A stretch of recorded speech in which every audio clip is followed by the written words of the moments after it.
Oddaja Odnosi so zakon. Dober dan in dobrodošli v oddaji Odnosi so zakon, v kateri danes gostim Damjana Ganca, doktor Damjana Ganca iz Sevnice, sicer pa starega prijatelja iz želimeljskih srednješolskih let. Damjan je zakonski in družinski terapevt in danes bova govorila o težki, zahtevni temi ločitve, o vzrokih za ločitve, o tem, kakšne so stiske, s katerimi pari pridejo k tebi na terapevtski pogovor, zakaj mnogi ne pridejo, pa bi lahko oziroma morali priti, in pa kakšne so možne rešitve, in pa tudi kakšni so izzivi starševstva, očetovstva po ločitvi, kar pa je naslov tudi knjige, ki si jo izdal pred časom. Damjan, dobrodošel. Hvala za vabilo, veseljem. Tudi jaz z veseljem. Pri nas je navada, da v tej oddaji vedno na začetku zmolimo, izročimo ta pogovor Bogu in ga povabimo v te trenutke, ko midva snemava, pa tudi v trenutke, ko bodo ljudje gledali in poslušali. V imenu Očeta in Sina in Svetega Duha. Amen. Dobri Bog, tukaj le smo, takšni smo, kot smo, ti si nas ustvaril. Mi hodimo vsak po svoji poti, hodimo po poteh skupaj z našimi možmi, ženami, partnerji, partnerkami. Da bomo v tem trenutku se posvetili temu pogovoru na prav način, midva, da bomo prave besede izrekla in tisti, ki poslušajo, gledajo, slišali tiste poudarke, ki jih morajo zase slišati v tem trenutku. Po Kristusu našem Gospodu. Amen. Slava Očetu in Sinu in Svetemu Duhu. Kakor je bilo v začetku, tako zdaj in vselej in vekomaj. Amen. V imenu Očeta in Sina in Svetega Duha. Amen. Damjan, jaz sem poudaril doktor Damjan, ker je to svež dosežek. Res je. Ja, čestitke. Hvala. Prejšnji teden se je zgodilo na Teološki fakulteti, ki je tudi moja matična fakulteta bila, na dodiplomskem študiju. Sem doktoriral iz družinske terapije, tema je bila pa prav terapevtski odnos. Koliko terapevt naj pove o sebi v terapevtskem odnosu, da to lahko pomaga klientu. In ne, da ga obremeni. Ena taka zanimiva, luštna tema, predvsem z vidika te terapevtove iskrenosti in avtentičnosti. In ko si danes prosil za te primerne, prave besede, sem jaz takoj pomislil prav na to stvar, da bojo iskrene, da bojo res prišle. Iznajo in se dotaknile zgodb ljudi. Točno, ja.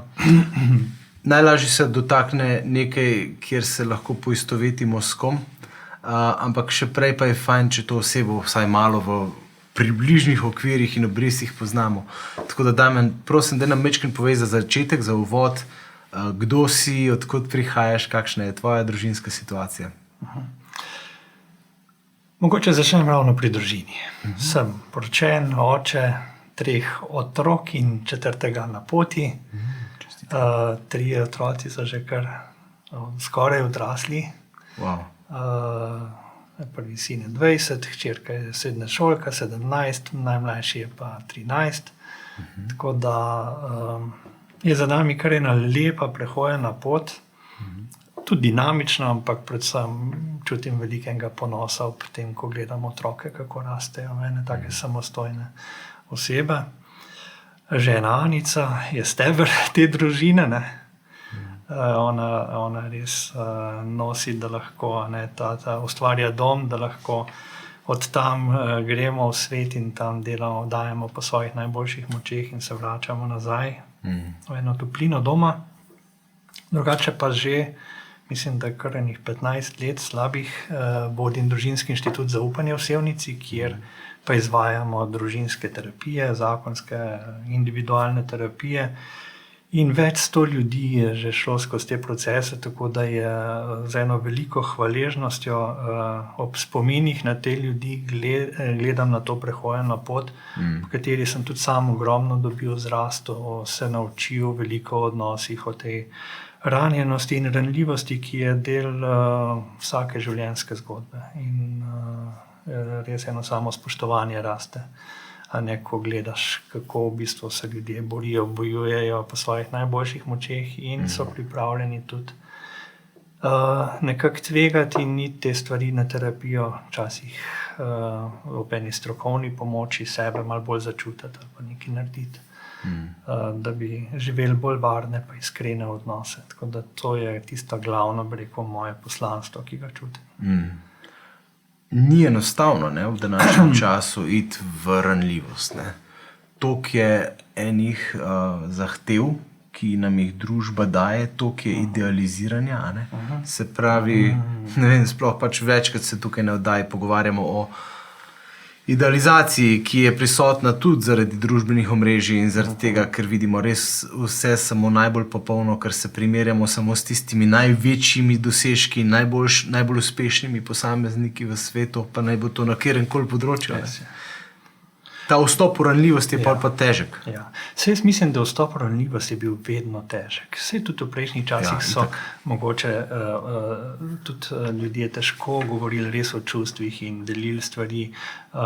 Danes je pa, se mi zdi, po eni strani več te sproščenosti, vse več ljudi si upa, nekako prihajati v stik s čustvi, govoriti o čustvih, se povezovati z enimi deljenjem ene iskrene svoje zgodbe. Ampak je pa res tako, ko praviš, ogromno je pa tega idealnega, predstavljanja idealne podobe. Ne? Jaz tukaj vedno znova čutim, da v zadnji je ena globoka rana in ranljivost, ki jo želimo na ta način vsaj malo umiriti in potešiti. V resnici se mi zdi, da je ena prava samozavest in en pravi pogum je tam, kjer je stik s to ranljivostjo in s to ranjenostjo. Ker ranljivost pravzaprav pomeni, da mi smo sposobni te stvari pa nesti v odnose. Da nismo zaščiteni z nekim ščitom, z neko da si dovolimo biti iskreni in povedati, da smo pravzaprav vsi krvavi pod kožo, da imamo vsi neka svoja čustva, tudi vsi svoje izzive. In da je ponavadi pot do enega takega res umirjenega, sproščenega življenja gre skozi veliko predelovanja enih stisk. In tudi ta tema, o kateri bomo danes govorila, je tudi en tak pač velik korak na teh poteh teh ljudi, k temu, da bi se nekako našli, umirili, da bi začeli živeti ene varne odnose. In je to ena stopnica, res velika, težka, zahtevna, ampak še vedno je to iskanje enega cilja, da imamo, rekel, eno tako mirno, sproščeno življenje in lepe, varne odnose.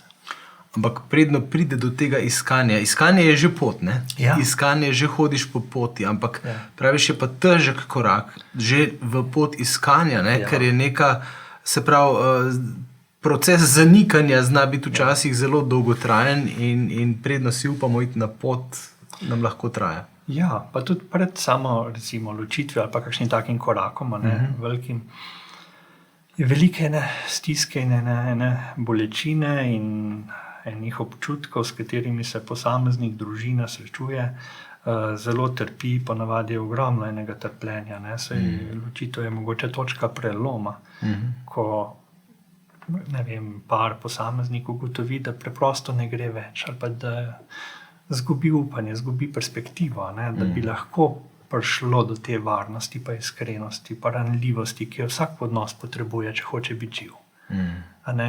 Čim pa ni tega stika, bližine in ranljivosti, smo pa v enih obrambah in tam pa odnos životari, žejni smo bližine, ampak hkrati ne najdemo poti v odnos, in tam ponavadi pride do tega. So pa to ene rane, ki jih nosimo s seboj. Ja. Jih nosimo iz svojih družin in ogromno enih stvari prinesemo v odnos in jih tukaj predelujemo in upamo, da bo v tem odnosu nastal en drugačen odgovor, ki bo bolj varen, ki bo bolj, v katerem bom lahko, to svojo ranjenost predelal.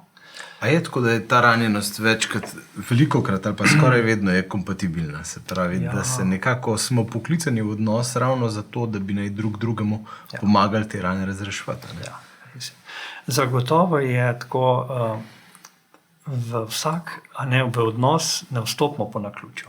Tako, kot si rekel, vstopimo prav neko kompatibilno ranjenost, z neko sorodno rano, čeprav mogoče navzven zgleda zelo drugače, značaji drugačni, pa hkrati ta privlačnost. Ampak bi rekel, temelj te privlačnosti je pa prav ta ranjenost. In ta nekak obet, da bomo podobno vzdušje ustvarili, kot je bilo nekje nekoč doma, in da bomo šli skozi podobne izzive in čustvene, bi rekel, prepreke ali pa nekaj čustvene bolečine, z namenom, da bi prav ob tej osebi, ki mi je tako znana in domača in z mano so ustvari to vzdušje, da bi prav s to osebo naredili nekaj novega, kar bo ozdravilo to naše doživljanje. In prav taka oseba je privlačna in prav ta oseba mora priti. Seveda je potem izziv, včasih gre predvsem za to, a ta oseba, a sta obe osebi res pripravljeni delati na odnos. Ja. Tam se potem včasih zgodijo te razkoraki, ko res ne gre več naprej. Ko nekdo si želi, drugi enostavno je preveč v neki blokadi in ne more v to ranljivost. Bodva malo konkretna, recimo, kako izgledajo recimo odnosi, kjer je to trmosto vztrajanje v blokadi, recimo, da mečken iz terapevtske prakse poveš, kakšne so konkretne te stiske. Vem, da jih je lahko na milijone načinov se to izvaja, ampak tako mečken, če ti na misel pride par konkretnih primerov, ki bi jih lahko podal, recimo. Bom tako pol konkreten. Ja, večinoma je problem pri parih, ko pridejo na terapijo, da si zelo želijo biti slišani. Se to ni problem, to je v redu, da si želimo biti slišani, ampak si tako zelo želijo biti slišani, da pričakujejo od drugega, da jim bo ustregel na način, kot oni pričakujejo. Pa če je to usklajeno z njegovim načinom doživljanja ali pa ne. In tle se pravi ravno to, ko prinesejo te rane s sabo in pričakuje, da partner bo pa slišal ali pa naredil tisto, česar pa recimo starši niso zmogli narediti. In to na en prav tak... Točno tak način. Na tak način tudi pričakujejo in potem težko drugi zares poskrbi za mene, če jaz ne prevzamem zares odgovornosti za svoje doživljanje, kar pomeni, da vem, kaj je moja rana, odkot prihaja, odkot izvira in kaj zdaj jaz pričakujem, da bi res ta človek lahko naredil. Zelo težko bo našel točno tisto odgovor, ki ga mi pričakujemo. Razen, če jaz pridem nasprot s svojo eno ranjenostjo na način, da povem, veš, jaz tako doživljam, tako čutim, to je moja zgodba. Iz takšnih odnosov sem prišel, te stvari me ranijo in me zabolijo. In bom zelo hvaležna, če me lahko sam slišiš o tem ali pa začutiš. In potem bo tudi verjetno odziv drugačen. Če pa smo zelo napadalni, ti si takšna, nikoli ne narediš tega, nikoli ono, vse vedno... Te stavki, vedno in nikoli. Vedno in nikoli, ta posluševanja. Pa vedno znova onemogočajo tudi odziv na drugi strani, da bi bil lahko malo bolj sočuten. Vedno greš v bunker pa... V bunker, obramba in imamo ta začaran krog. In tudi recimo na terapiji, ki si omenil, je naša naloga ravno to, v prvi vrsti, da probamo ustvariti eno varno okolje, kjer prisluhnemo obema stranema in pomagamo, da tudi drugega začutite v tej ranjenosti. Ko par pride na terapijo in ko smo sočutni do žene, smo sočutni do moža in ko se mogoče ob tem lažje odpreta, tudi drugega malo v drugačni luči začutita. Postaneta malo bolj naklonjena in nežna drug do druga. In to je tisti začetek tega, kar naj bi nastajalo pa med njima. A je pogosto recimo ena od ovir pred prihodom na terapijo, sva rekla, zdaj te družbene stigme je mečken manj, kot je bilo, pa je še vedno, ampak recimo, a je ena od ovir tudi ta strah, da bo ponovno, da bo spet tudi ta terapija zlorabljena za to, da me bo poskušala ali pa poskušal nadvladati. Res je. To se mi zdi, da je velika ovira. So te strahovi zadaj. Največkrat slišim, ne rabimo enega tretjega, da bo nama pamet solil. Ja, tako. Kot obramba. Ampak večinoma pa, ko se par odloči prideti ali pa posameznik vidi, da je to pravzaprav en prostor, kjer skušamo čist na en tak sočuten način prisluhniti. Se sprostijo potem, ne? In se zelo hitro sprostijo. Že po srečanju dveh se sprostijo in tudi moški, ki mogoče vse najbolj imamo obrambo moža, ker je. Ja, tega mogoče na obrambe strahu, sramu, da bi me nekdo videl v tej moji stiski in ranjenosti, ampak se potem zelo hitro začnejo tam stvari premikati, ko začutijo, da je varno. Glih ta varnost, recimo, se mi zdi nekaj, kar v resnici mi iščemo, pa ne dobimo. Ne? Omenila sva, deva je, če vseeno, se pravi, zdaj poskušava mečkem pripeljati stvar do vzrokov za ločitve, se pravi, kaj so tiste najpogostejše zadeve. Pač se mi zdi, da so verjetno primarni pa sekundarni vzroki, se pravi, da se najbolj kažejo neki sekundarni, tisti klasični, ne vem, rečejo, so finance problem, pa sta se zaradi tega ločila, ali pa nezvestoba je problem, ali pa tako. To so tisti klasični vzroki za ločitev, ki pa so ponavadi verjetno šele simptomi nečesa precej globljega. To so v glavnem simptomi ali pa celo povodi. A ne za ločitev, recimo afera oziroma prevara, je klasičen povod, bolj ali manj ponavadi, sploh ko gre ženska v afero, dejansko gre iz odnosa.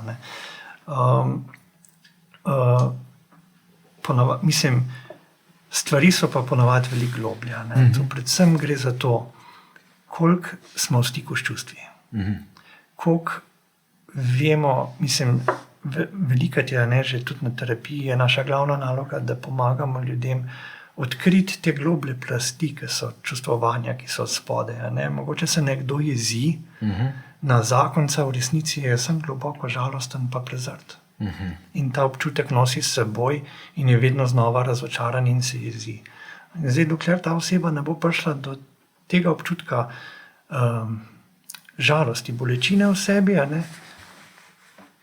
bo zelo napadalna in bo v tem začaranem krogu. In zelo težko nekaj naredi ta par, če ne prideta v stik s tem, kaj je v bistvu od spodaj pod tem doživljanjem.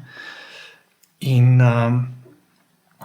veliko je, predvsem gre za vprašanje par, ki želi biti srečen, ki želi ostati skupaj na dolgi rok in ki želi živeti eno zadovoljno življenje, je tisti par, ki se globoko vse noter odloči za ta odnos. Se odloči, da mu je ta oseba, ki je ob njem, pomembna. Pomembna predvsem na način, kako lepo je, da spripeljem tega človeka k meni, želim ga spoznati, želim ga začutiti. Ne spreminjati, ne toliko, pričakovati, kaj vse bo ta oseba naredila zame, ampak kako bom jaz ob tej osebi na ta način, da bom stal ob strani, pa da bo čutila mojo podporo. In če to naredita oba dva, bo je zmaga. Pa je zmaga. Recimo, koliko je pa primer, da je ta jeza, ta bolečina, ali pa pač to, da je nekdo jezen, v resnici, na zakonca je najlažje biti jezen, ker je skos ob tepe, se pravi, si ti jezen na njega, ampak je ta zakon v resnici samo nek obvod za tvojo jezo, ki se pa morda... Ki si jo prinesel. Ki si jo prinesel s sabo, iz primarne družine. To je super vprašanje in če se zakonci saj tega ne zavejo, že zelo veliko naredijo. Da pravzaprav drugi v zakonu nima toliko moči, da v nas ves ta čustven vihar sproži. Ta vihar je dejansko nekaj, kar mi prinesemo s seboj. In večinoma se ljudje to nekako potlačimo. In to gre z nami. In potem, ko pridemo v odnose, pa to se nekako aktivira in pride ven. To je v naravi, da predelujemo v odnosih. In jasno, tista oseba, ki ti je najbolj varna, postane, nažalost, strelovod. In zdaj, že če, tudi tisto, kar sem prej malo povedal, da je treba prevzeti to odgovornost za čutenja, ki so v meni in ki prihajajo ven, da jih damo na pravo mesto. In če lahko povežemo svojo zgodbo, pa to, koliko je bilo pravzaprav, ne vem, frustrirajoče, boleče, grozno, recimo v nekih odnosih, kjer nisem bil začuten pa slišan, imam zdaj dve poti, ali bom zdaj to stresel tukaj, pa bom pričakoval, da nekdo poskrbi zame in imam precej slabe obete, a bom pa prinesel kot en del svoje ranjenosti in se o tem začel pogovarjati. In zdaj tipično, ampak ni to, sploh ni pravilo, je tako, da bi ženske verjetno rajši, lažje o teh stvarih govorili, moški pa mogoče ne znamo toliko s temi čustvi in imamo mogoče malo več te blokade. Pa to ni nujno pravilo, ampak nasplošno pa je več tega. In zdaj nekdo si želi, da bi čuti, da bi prav s to iskrenostjo in s pogovorom o teh občutkih in o doživljanju, da bi veliko tega lahko predelal, sprostil. Zdaj pa, če ni odziva, je res ena velika stiska in eno pogrešanje. In to pogrešanje raste lahko v razočaranje, v bolečino, na koncu tudi na nek način ven tako obup nad tem odnosom. In pa smo tam, kjer velikokrat pridemo do točke, ne vemo, je smiselno vztrajati ali ni smiselno, ali bo tam kakšen napredek. Ja, obupaš, recimo. Ja. Se pravi, zdaj sem malo prekinil, ampak a je obupanje recimo povezano tudi s to, kar si prej omenil, odločitev, da želim, da je ta oseba ta prava, se pravi? Pač dobro, to je povezano z neko zavezo ob poroki ali, mislim, ponavadi kar ob poroki bova rekla, verjetno. Z resnostjo, te zaveze. Ja. Ker ko dam to zavezo, ko se odločim za ta odnos, načeloma je ta zaveza, gre za to, da sem pripravljen rasti v tem človeku, da sem pripravljen, to pomeni pa biti iskren, biti ranljiv. Brez tega bo odnos res trpel. Je pa res, da ti, bi rekel, koraki se včasih zgodijo tudi brez enega pravega stika s seboj. To niti ni obsojanja vredno, v smislu, pač različne so okoliščine ali pa, ne vem, neki občutki, s katerimi nekdo gre, pač nekdo misli, ali pa pride otrok, pa se poročimo, ali pa nekomu je pač to neka normalna pot, se niti ne vpraša to, ampak na neki točki, ko pride ta stiska, je pa vsak v paru postavljen pred eno tako temeljno dilemo, a bom jaz vstopil v odnos. Ne glede na vse, Ne glede na vse in bom stopil s to ranljivostjo, ali bom ščitil svojo pozicijo, ker nikoli ni bilo dost varno, ampak če ne tvegam, tudi tle ne more nastati nekaj novega, nekaj lepega. To se pravi, ne morem razrešiti. V vsakem primeru pot skozi, predelovanja skozi odnose je pot ranljivosti, je pot iskrenosti in je pot tveganja. In to je težko. In soočanje s svojimi čustvi. To je težko. In to je zelo težko. Tudi na terapiji velikokrat rečemo, mogoče bo zdaj malo težje, ker bomo več začeli čutiti. Tudi sam, ko sem se podal na terapevtski trening, pa potem skozi prve leta terapije, sem predeloval ogromno občutkov strahu, sramu, žalosti, ne vem, vse to se je nekako je šlo skozi telo, ker si moral priti z vsemi temi stvarmi v stik, če si hotel začeti nekako čutiti sebe in čutiti druge in postajati sočuten. Je treba iti skozi to težko pot. Ja, in problem je v tem, da se ta sočutje do sebe, se mi zdi, da je ena taka tema, ki jo moramo vedno znova začeti odpirati, ker sej velikokrat vidiš morda tudi pri sebi, ne vem, se zneseš v narekovaju verbalno, recimo nad kom, ki ti je najbližji, pa naj bo to žena ali otroci, ampak v resnici vidiš, da to je bilo zato, ker sebe nisi sprejel. Bravo, to je čisto klasika. Ponavadi zadaj. Ker tudi nekdo ni tebe sprejel čist tako, kot bi ti pripadalo, ker je bil pač v svojih stiskah. In ponavadi je ta kroka, ki se pol vrti, če ne doživiš zares pravega sočutja in sprejetosti, zelo težko sebe zares sprejmeš. In tukaj pa prihajajo te močni, globoki občutki, ki privrejo na dan v obliki nekega afekta, nas presenetijo in ranijo naše odnose in tudi nas same. Vedno znova potem podoživimo neko tisto bolečino, ko nam ne uspe in ko razočaramo sebe in ranimo svoje najbližje, ki bi v bistvu jim najrajši dali, a ne tisto lepo. Ampak ok, tudi to je ena pot, oziroma ena stiska, ki Je lahko priložnost. je lahko priložnost. Hvala za besedo. Prav to je, a ne, da tam se lahko začnemo pogovarjati, žal mi je, do tega je prišlo, kaj lahko narediva, kako naj te stvari začnemo naslavljati, da ne bomo bežali pred temi občutki. Ne. Terapija je ena od možnosti, razne skupine, ne, tudi diževe skupine, v katero smo tudi midva vključena, so fantastična priložnost za to, da se ob drugih spoznavamo pa brusimo. Zdaj ste prvič v zakonski skupini zdaj? Midva sva že bila v Boštanju, pri župniku Fonziju, Žibertu, bolj gestalt skupina, no potem je on odšel, smo se pa priključili diževi v Šentjurju, kjer imamo res eno izredno priložnost rasti drug ob drugem. Tako, to so, hočem reči, ne, par, ki je res motiviran, ki pride do te bolečine in ranjenosti, ne, je poklican k temu, da začne iskati en svoj odgovor, a ne, tak aktiven odgovor na to, kako bova res postala lahko sočutna drug do drugega. Ne. Zdaj, to so pa take možnosti. Ne. Terapija je zagotovo ena izmed njih, pa te skupine. Ne. Jasno, vse, kar par investira, ne, v čas za njiju, drug za drugega. Ne, jaz večkrat parom rečem po terapiji, v smislu, ko končamo nek ciklus, recimo 12 srečanj, rečem, ne mi reči, da vidva ne morete iti enkrat na teden ven, če ste lahko 12krat zaporedoma prišla v seanco. Okay. Ja. In pa se nasmehne in reče, pa smo res, ne? Oziroma pa res lahko. Ne? Skratka, dokaz, da je odločitev je potrebna. Da se odnos postavi na visoko lestvico, visoko na lestvici prioritet. Točno to. Točno to, ne?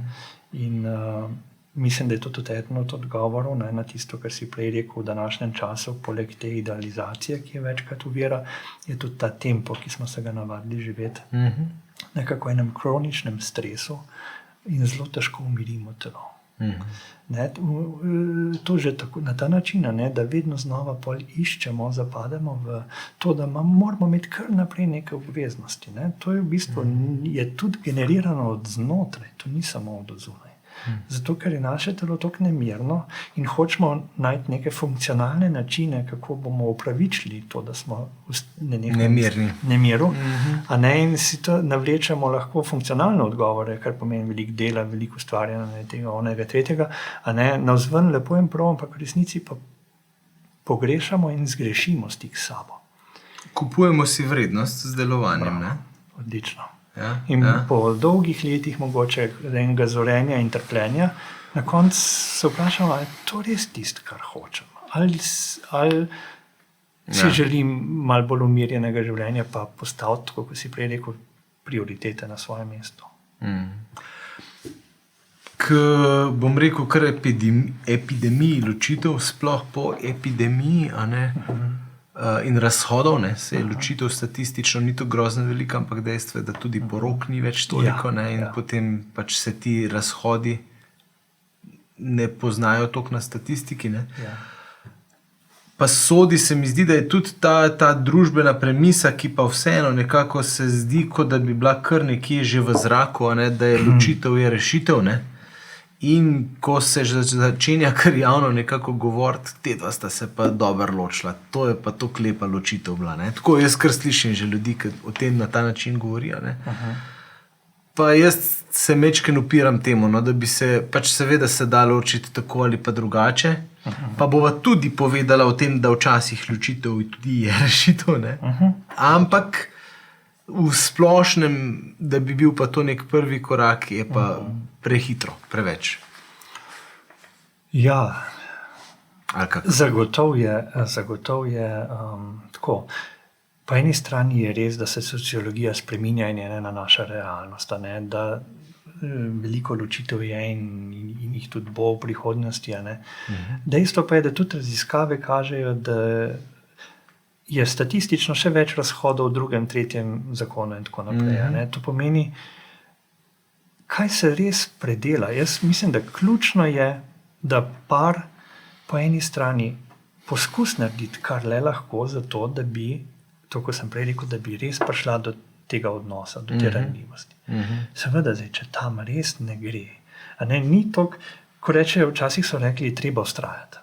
Ja. Jaz mislim, da je to sicer fajn na svet tam, kjer je neka smer, kjer se nekaj dogaja, kjer je proces, v katerega sta vključena oba in sta pripravljena delati. Jaz mislim, da tam je absolutno dragoceno, da vztrajamo, če je zelo iskreno, pa če tako se čuti. Tudi če je tempo malo drugačen, slej ko prej bo nekdo začel čutiti in potem bo življenje postalo veliko bolj prijazno za oba. To, kar pa praviš, so pa včasih stvari res tako močno zablokirane in je toliko neranjenosti, da pa ni tega, da ni smeri, da ni neke pripravljenosti za delo na odnosu. In tam pol je lahko po eni strani ena res velika občutek zavrženosti ali pa celo pride do kakšnih zlorab, takšnih in drugačnih. Tam pa je res treba prekiniti. Ja, kjer je pač zloraba, kjer je nasilje in te stvari, kjer je zasvojenost, kjer ni pripravljenosti, da bi se nekaj naredil, pa da bi se prišel odnos.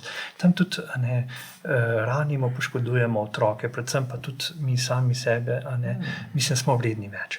In tam pa je treba določene stvari prekiniti. In je treba dati tudi to svobodo, se pravi tukaj sploh tudi v raznih naših, bom rekel, cerkvenih okoljih, je veliko tega pač vztrajanja za vsako ceno, ko pa vendarle vemo, da tudi cerkev, ki sicer uradno ne pozna ločitve, pozna samo pač ničnost zakona. In je presenetljivo, kdaj vse se to odkrije, da je bilo zakon ničen. Ampak ločitev od mize in postelje, tako se reče, se pravi, se pa pozna. Kadar in mnogi ljudje pa tudi tega si ne dovolijo. In je kdaj tudi to potrebno.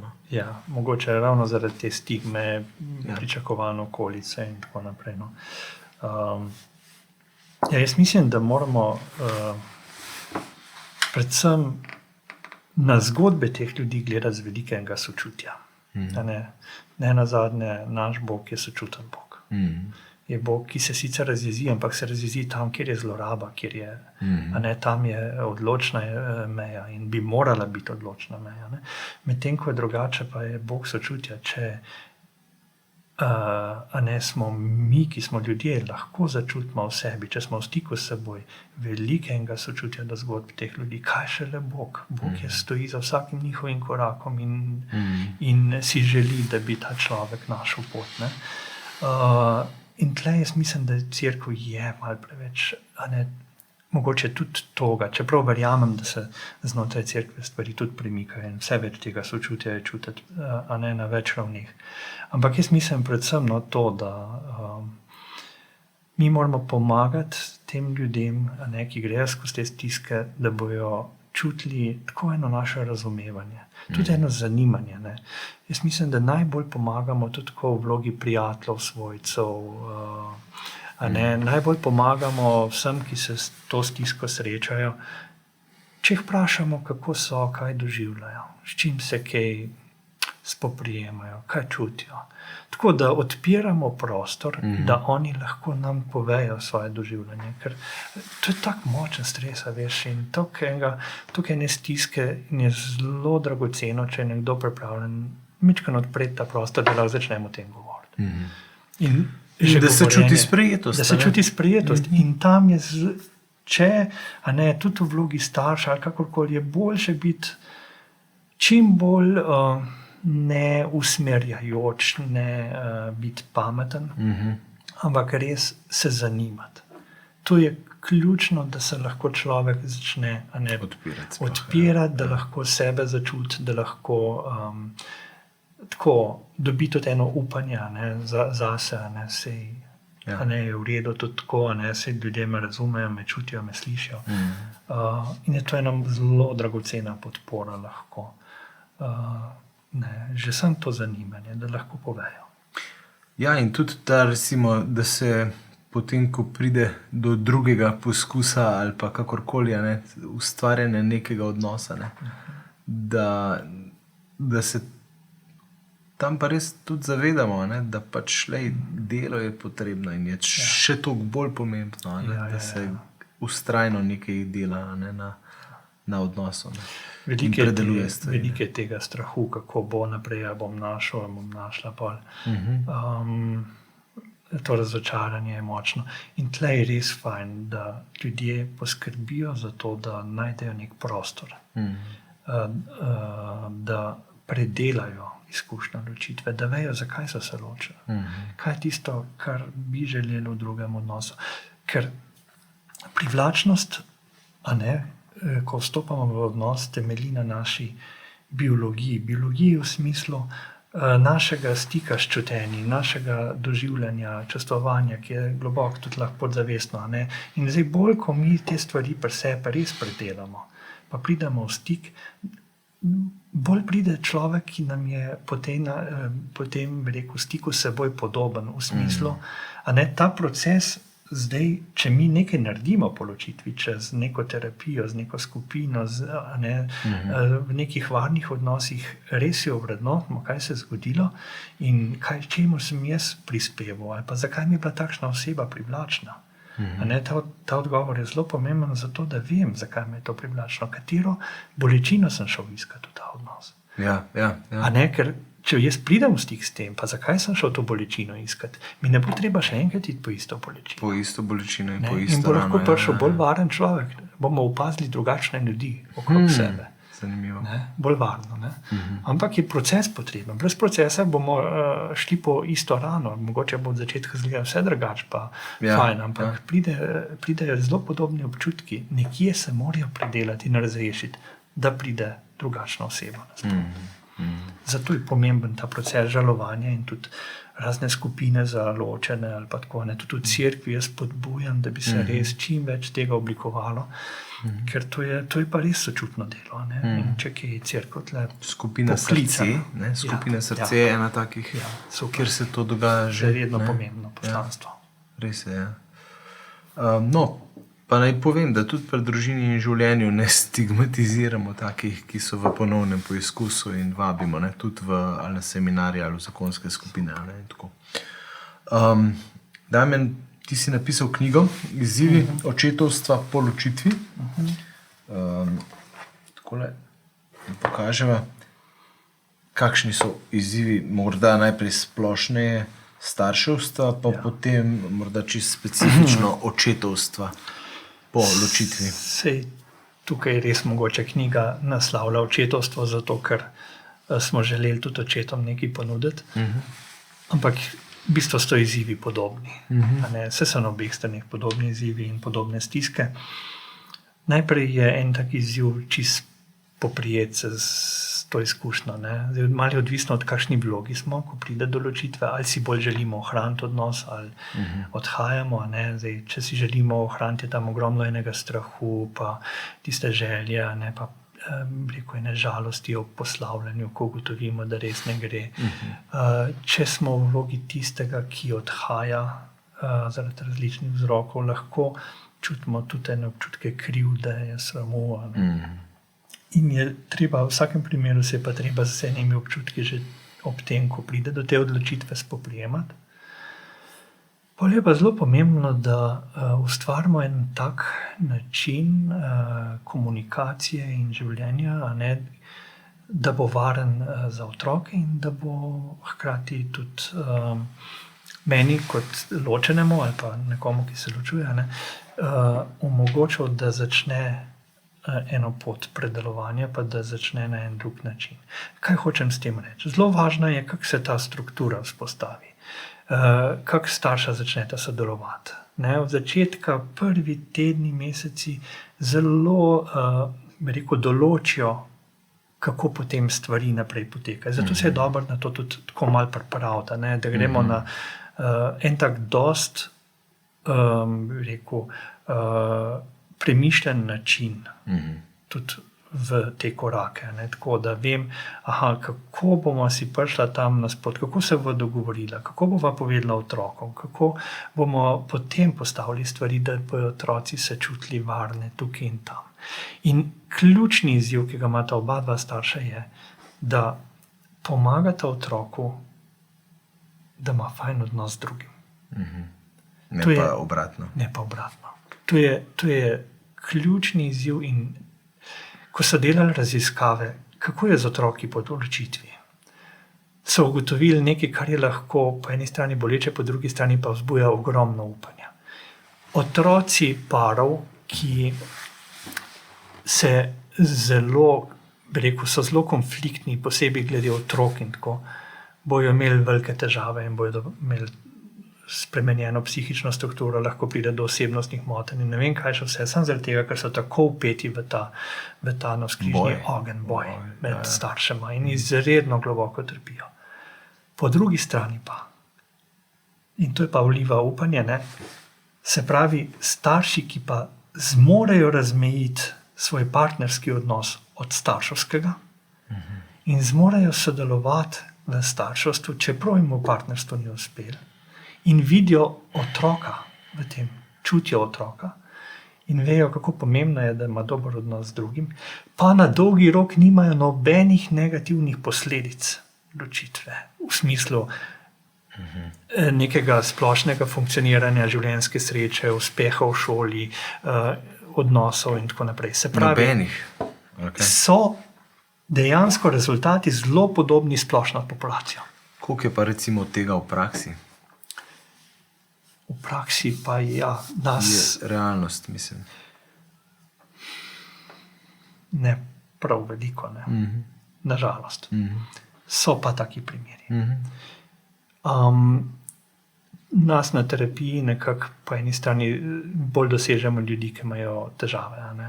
Tudi tako s komunikacijo, ki se srečujejo z veliko stisko, ker ne morejo sodelovati in tam probamo pomagati, začutiti otroke, da tudi oni začnejo sodelovati čim bolj na tak način, ki bo otroke zavaroval.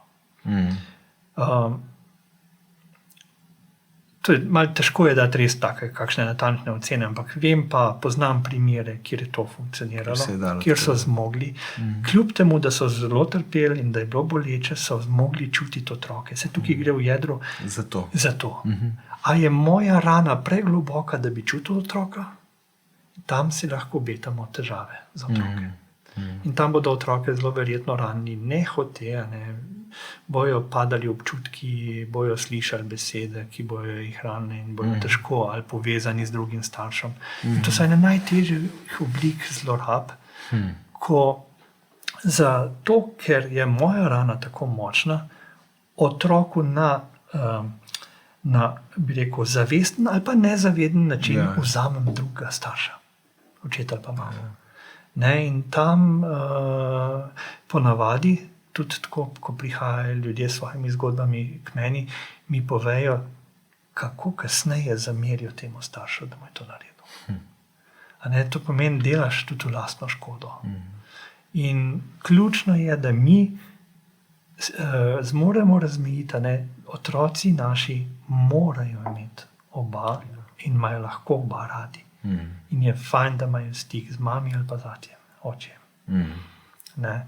In tle se mi zdi, da se naredi tista ločnica med to skupino, ko smo rekli, da ni nekih drastičnih posledic in otroci se lahko dobro razvijajo, če jih zavarujemo pred temi našimi bolečinami in ranami, in pa skupino, ki ima pa res kar težke posledice na več področjih. Verjetno je ta bistvena razlika res, ali so tekom tega procesa vendarle vstopili, in to pač oba, ne, vstopila v nek res proces čiščenja, predelovanja in tako. In v resnici sprejemanja svojega deleža, ne, odgovornosti. Ne. Super. Ja. To je ključno. In tukaj vedno je ta odgovornost, ne, na staršu, pa tudi na posamezniku, ne samo kot staršu, ampak otroci bojo imeli pa ogromno od tega. Dejansko smo pa v ta isti proces poklicani tudi vsi, ki nismo na poti ločitve, ne, ali pa še nismo, ali pa ki čutimo, da imamo za predelovati, ne, ampak vendarle ne razmišljamo o tej opciji, ampak odnos, ne, tukaj mi recimo odmeva od današnjega pogovora najbolj ta odnos je priložnost za razrešitev ran, za razrešitev stisk. In če te priložnosti ne želim, ali pa ne zmorem, ali pa ne bom izkoristil, potem se bo to odražalo tako ali pa drugače. Res je. In bo veliko ene bolečine, trpljenja. Po drugi strani pa, ko enkrat pridemo k tej ranljivosti, ranjenosti in varnosti in začnemo po eni strani se res povezovati s svojim zakoncem, v tem se pa res pridejo včasih lahko tudi eni trenutki, bi rekel, kar solze pridejo lahko, ko vidim, kako je nevarnosti pa zdaj tle nastalo, kako se lahko pogovarjamo o stvarih. Kako nam je lepo. Kako nam je lepo. Ja. In tudi otroci, ko jaz lahko čutim svoje otroke, ko jim lahko dovolim, da imajo oni svojo pot. To je, jaz vidim pri naših najstnikih, je to en tak lep izziv zame kot starša, da imajo eno svojo pot, odkrivajo ene svoje, tudi mogoče na trenutke vrednote, korake in moja naloga je, da sem tam ob njih, da jih čutim, da jih slišim, da se zanimam za njih in predvsem, da zaupam tudi, da bojo, če bojo oni poslušali sebe, in to je nekje, se mi zdi v naravi naši, da bojo izbirali tiste korake, ki bojo dobri. Ki bojo na koncu pripeljali prav do tega, da bodo živeli res skladno s seboj, da bojo živeli varne odnose, da bodo sočutni do ljudi okrog sebe. In tudi, da bojo ustvarjali ene lepe družine, v katerih bojo se fajn počutili. In vse, kar jaz danes naredim, recimo, je naložba, je dota, ki jo otrok nese s sabo. In to je za vsakega starša. Če ima to zavedanje, se mi zdi, da je včasih res toliko ene želje imamo, kaj bi bilo fajn za naše otroke. Ampak mislim, da predvsem je fajn, da oni imajo eno svobodo, da lahko sebe začutijo tekom odraščanja. Pa da imajo starše, ki so v procesu, ki nekaj delajo. Ki nekaj delajo, ki čutijo, da so v odnosu. Za zgled. Ja, in otrok se bo po eni strani, bo seveda zelo pomembno, kakšni smo mi do njega, po drugi strani bo pa zelo spremljal, kakšen je odnos med mami in očem. In če bo tam čutil eno tako res spoštovanje, nežnost, eno pripadnost, se bo to tako globoko zapisalo v njegovo telo, preprosto bo iskal to. Točno to. In si tega zelo želi. To da veliko varnosti otroku. Ja, pa to si v resnici tudi mi želimo, na koncu koncev. Mislim, da tukaj je fajn, ker prihajava k temu v tem, da dejansko je upanje, da se splača delati, da brez dela ni nič. Ja. Še vedno nekako se mi zdi, da vseeno imamo pretežne dele populacije ali pa ljudi, ki mislijo, da bodo ti odnosi kar sami od sebe šli naprej, da bo tako, kot je bilo včasih, ko so zdržali, ko so potrpeli. Ti časi so mimo, pa v resnici hvala Bogu, ker to dejansko zakonsko življenje ali pa partnersko življenje ni namenjeno samo temu, da se potrpi. Točno to, ampak je namenjeno temu, da dobivamo tisti predokus tistega lepega, k čemu želimo iti. To je odnos, to je tako kot med Jezusom pa cerkvijo. To je odnos, varnostni odnos enega odreševanja notranjega, v katerem postajamo čedalje bolj mirni, skladni sami s seboj, sočutni do drugih in tam pol je res lepo živeti. Pa hkrati se zavedati, da smo vendarle samo ljudje, da tudi tistega ultimativne potešitve pa človek nikoli ne more dati. Sigurno ne. Pač to stvar, ki je v domeni presežnega, v domeni Boga. Ja, res je. Je pa res, tako kot si rekel, te načini tudi zelo pomagajo razne ali oblike terapije ali pa kakšne skupine, ravno zato, ker ti ponudijo eno strukturo, ker ti dajo eno tako stalno spodbudo, da se srečuješ sam s seboj. In to je tako. To je tako, kot iti na sprehod. Včasih je težko, se ti ne da, ampak ko greš, si zadovoljen. Ja. To je klasično pričevanje vsakega, ki hodi na zakonsko skupino. Joj, še na zakonsko morava iti tole, pa se mi res ne da. Ja. pa potem greva, ne? Pa, vidim, Pa smo vesela, ker vidim, da so je šla, vredno, ker je bilo res vredno. Ne? Ja, tako. Super. Damjan, a bi morda za zaključek še kakšno tako spodbudo dal našim parom ali pa komorkoli, ki posluša, ki gleda, kako res se sva že parkrat rekla, zdaj kam vstopiti, ampak tako.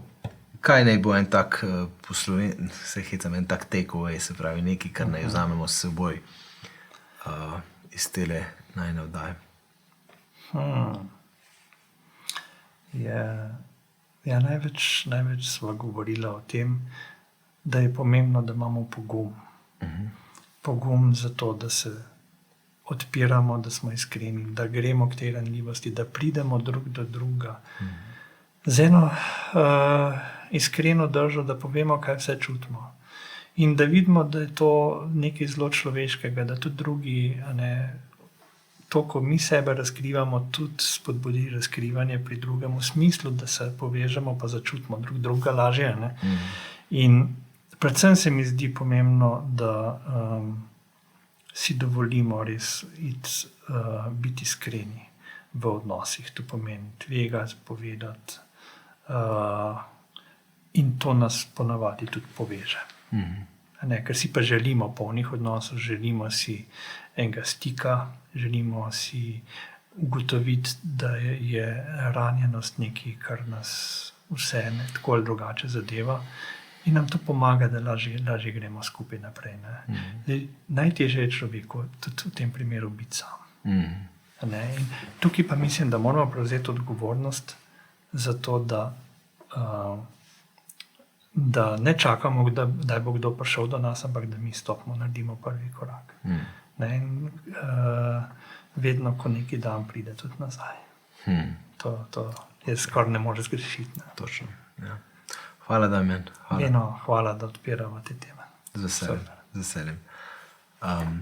Naročite se na YouTube kanal Družine in življenje, bom rekel za konec. Pridite na kakšen seminar, pridite v zakonsko skupino.